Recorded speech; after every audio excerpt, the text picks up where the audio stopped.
Hi, so I'm Myles Braithwaite, which you got correct. So tonight I'm going to talk about this feature I found out about in Python called f-strings. I did this talk before at Python Toronto where I just did this an hour before the talk. So with less practice, because I have a week not doing it, let's go with it. So f-strings are like the totally coolest thing that's ever been put into Python, in my opinion. So basically an f-string, sorry, just 1 second here. Is it this? Awesome. OK, so basically an f-string is similar to like the stabby tax in which I think is called JSX, the JavaScript templating language. So basically it allows you to have variables kind of within the things without having to use the old way of like formats and stuff. I found out about it at PyCon Canada 2017 at the keynote of Maria. And I actually introduced her and never used it until like last week. Also, just as a Python Canada organizer, Python Canada 2018 is actually in Toronto this year. It's 2 weekends from now. I believe we only have 10 tickets available as of an hour ago. So if you're interested in going, definitely go to the Eventbrite and buy a ticket. It's a great community-run conference that we have. Anyways, back to the talk. Are you looking for volunteers? Yes, sorry. Oh, also, we're looking for volunteers.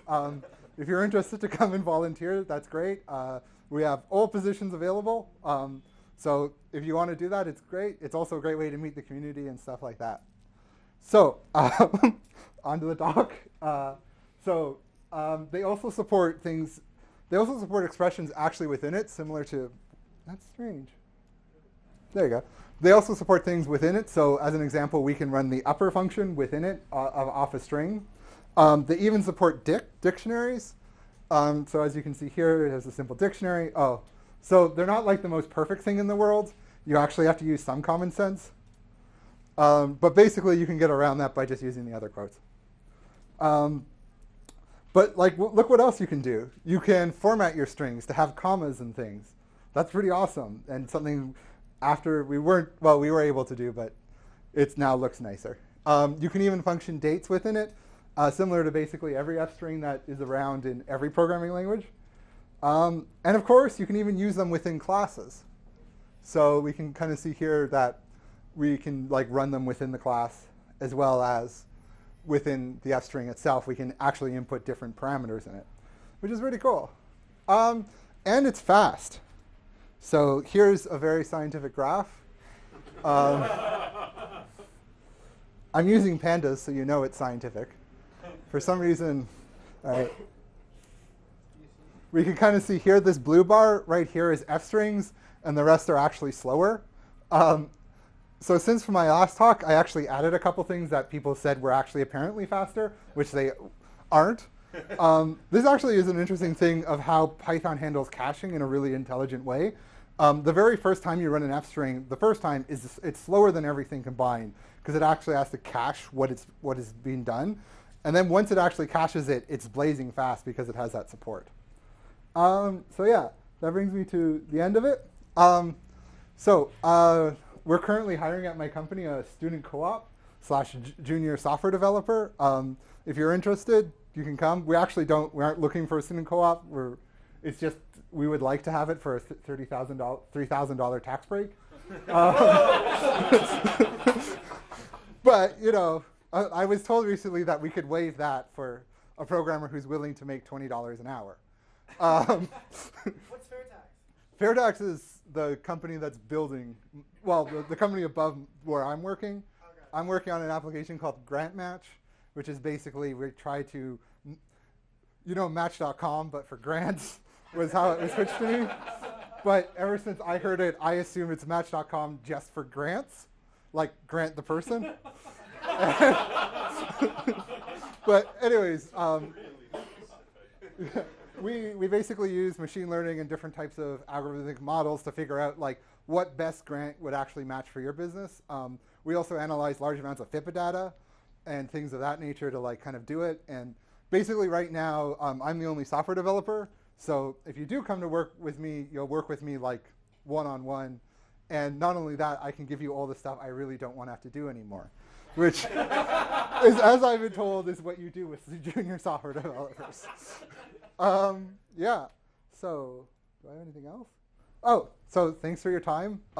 That's where you can contact me and everything if you have any questions or anything or want to work for minimum wage. Well, above minimum wage as a software developer. So, thank you so much for your time. Do you do questions? Questions? No? Yeah. So, having not done a lot of Python, are these like template literals? Like, can you stick anything in there? Yes, basically you can stick anything between the two squiggly brackets.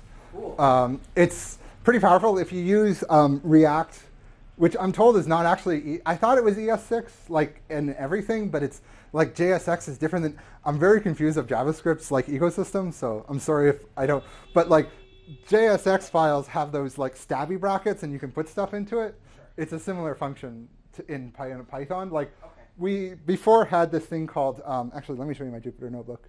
By the way, stabby brackets is my favorite description. I think the ones that look hurty. I think the technical term is brackets, backticks, but I don't. I'm not really good with memorizing stuff. So yeah, if you want to look, this is actually how I was able to time it out and stuff. But our old, oh wow, there's a camera on me. So our old style in Python, at least, let's zoom in here, was basically, let's go up, was kind of like this. This kind of came out a little while ago, where basically we wrote dot format and then we just tossed in dictionaries or what have you. You can do like, is it a, I don't remember, is it a, yeah, it's a squiggly brackets, whatever you want from that dictionary. But it was always like, the original reason I actually kind of remembered f-strings is because I was building a chatbot, and like midway through of writing the response in like a gazillion different, like, because there was a thing about 10 different like string replacements I wanted to put in. Like after like doing like that entire line, I'm like, there is a better way and I know it. Why am I not using it? Yeah, and so basically, but the problem with the format was because of how it was set up, it didn't really cache correctly. So basically what would happen is like, you would go through it and it would be like, okay, it would have no understanding of where to cache. So either it was like extremely slow at the caching or just had no way of being like, oh crap, there's a variable up here, but then it's adding, and then like it was a nightmare to kind of for the core team to do. And that's why a lot of people were still using like the plus sign, because that basically allowed for like kind of more concatenating and actually caching of that, which actually was like faster for the longest time. Well, no, not the plus sign, but the actual, what's called bracket concatenation, where basically you put everything between a bracket and you kind of do it. But these are like, they're really ugly, and like Python's whole like core ideology is like simple and elegant and beautiful is more important than anything else. And the fact is that this system was like not elegant, it wasn't beautiful, caching was horrible. So let's like revamp it with this, and that's kind of what they did. Yeah, actually, the woman up here who gave the talk, her talk at PyCon Canada was really interesting too, because I don't know if you guys know, I guess Polyhack would be very language nerdy, I hope. Okay. Yeah. But she gave this like fascinating talk about the design decisions of like f-strings at PyCon Canada, and like what goes into like what in the Python world is called a PEP, which is PEP, which is I don't know what it stands for, but it's basically a proposal to the project to do something. Proposal. Oh, really? That's not they should change that name. But yeah, like I don't know, do you guys ever see Damien Conway come talk in Toronto? He's like the Perl guy. Oh God, he's super awesome. Just like, we'll go crazy about like, I hate Perl, which everyone should. But one of the most fascinating things is that like, he'll go into like why they did a certain way. So the most recent one that I saw was like, they basically implemented threading for, like a year ago in Perl. And he basically went through how they came up with the threading syntax and how it was done. And I just find that so fascinating, because like the amount of, like, they did this entire study. They went through, like, they analyzed every CPAN module on how like different people were implementing different things, and were like, hey, the only way how to do X is this. So we're going to just standardize on that. and stuff. And it's really fascinating how they're going to do that. But if you're interested in like that very like nuanced, languagey, nerdy thing, her talk is really good on just this like one pep on and how it got kind of in. Is there a recording? Sorry. Yeah, there's a recording. It's up on YouTube. Okay. Yeah. Cool. Just search her name, and it'll probably come up. It's very. That's a W, right? Yeah. Yeah. Yeah. Yeah. Quick final question. Does the F in F string stand for format string? Yes. Okay. I figured, but... Did you think it was like a bad word? No! I mean, it would be also nice if they implemented fuck strings. So, if you know anything about like the Python community, it's really hard to convince Python core to do anything fun, like, which is really strange because the language got itself from Monty Python.